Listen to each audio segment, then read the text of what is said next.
Let's talk about the crazy Eurotrip that the president is on. He's currently in the Netherlands. No twerking. No twerking. But there is a nuclear security summit. So he's over there for this nuclear summit. What exactly is on the president's agenda? Right, so this whole trip got cooked up like months ago, long before Crimea was a glimmer in anybody's eye, right? And so they're sort of going through with it, but the Ukraine has overshadowed everything that's on the agenda. But it started out here in The Hague. It's moving on to Brussels. It's the nuclear security summit. Then it goes on to NATO, and then it goes on to his meeting with the Pope. Right. And then they go from the Vatican to Mecca. Essentially, they end in Saudi Arabia. But so what has been going on is that the president's been using these meetings with these Western leaders and leaders of major countries to sort of try to galvanize support for the U.S.'s position in pressuring Russia on Ukraine. And so far, that's really overtaken everything else. The G8 has been sort of turned back into the G7. Russia's out. That's the biggest thing. That's the big punishment so far, because the president has not been able to galvanize European opinion yet on these sanctions that are really, that would have much more bite, the sort of sector sanctions on banking and energy. And so they're sort of in the middle of this pressure Russia tour. Right. So the G8 is now the G7. And let's be honest, the G8 was always the G7. I mean, because the G7 remained. They included Russia in the G7, turning it into the G8. And that was like back in the Yeltsin day to sort of reward that Russia for making these reforms that are turning it toward the West. But they always kept the G7 in reserve, kind of like, okay, let's have our real meeting. And we know Russia's going to screw up at some point. They're sort of like the Pete Best of the G8, right? But by the way, it's taken all these, what has it been, 4 weeks now or 3 weeks? And the turning, yanking Russia out of the G8 has been like, it took almost a month to galvanize opinion to do that. And so these sort of more serious steps that would impact, certainly Russia's economy, but also the global economy, these are still a ways away. So when we look at I think we can call it a contentious relationship right now between the United States and Russia. That's a fair assessment. I think that's. I mean, the sanctions everywhere, right? Like sanctions galore. They're just throwing sanctions on each other back and forth. Is there any real consequence in terms of our relationship with Russian trade or whatever? Well, yes. Okay. I mean, the consequence is this. Right now, the sanctions that are actually in place are mostly sanctions against individual people that are close to Putin and the administration there.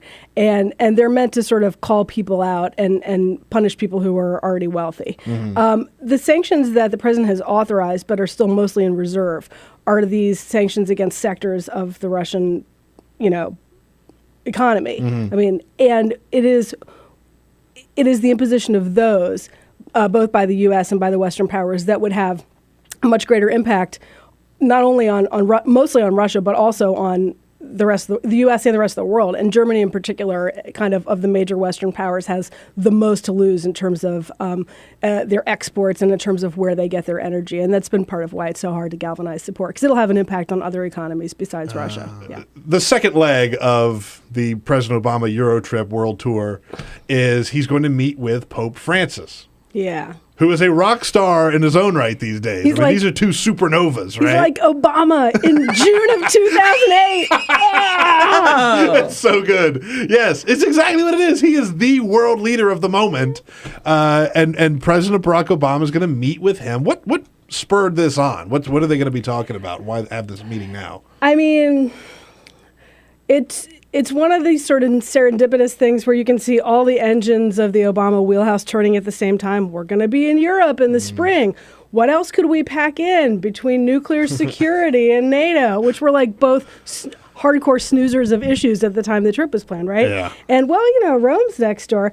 So, I mean, Pope Francis and President Obama, on paper, have a lot of stuff in common, and to a pollster and to a campaign advisor, right, have a lot of stuff in common. The president's income inequality message probably jibes pretty well with what Pope Francis is talking about. Pope Francis's relative progressivism, within the confines of the Catholic Church, on gay rights and how gays should be viewed by society and accepted, relatively speaking, in the church. That's all kind of good stuff as far as Obama is concerned. And then don't forget that when you look in the United States at what sector of Catholics are actually growing demographically, whoa, it happens to be Latinos and immigration, and there's all this overlap. So they have a lot of issues in common. But if this were a unpopular, either controversial pope or sort of snoozer of a pope that nobody cared about, who would really care that they have all these issues in common? And the president's relationship with, Christianity and religion and how closely he holds himself to individual leaders or churches or people has always been sort of, well, sometimes it's been fraught with tension and sometimes it's just been darn interesting to watch, And this is sort of another example of that. But there are some differences also with the president and with this pope or with any pope. I mean, some of them are sort of coming to their forefront now in the Supreme Court, and how Obamacare and how birth control and this sort of stuff works inside the administration. And so it's not like they're simpatico on 100% of everything. Right. But as far as the president is concerned, this is basically like a can't lose meeting. Yeah. There was a time when everyone wanted their picture made with President Obama, and now you look ahead at these 2014 races, and Senate Democrats are like, I have to go to the doctor. Something came up, family emergency. I've got to deal with a pressing issue on the other side of my state.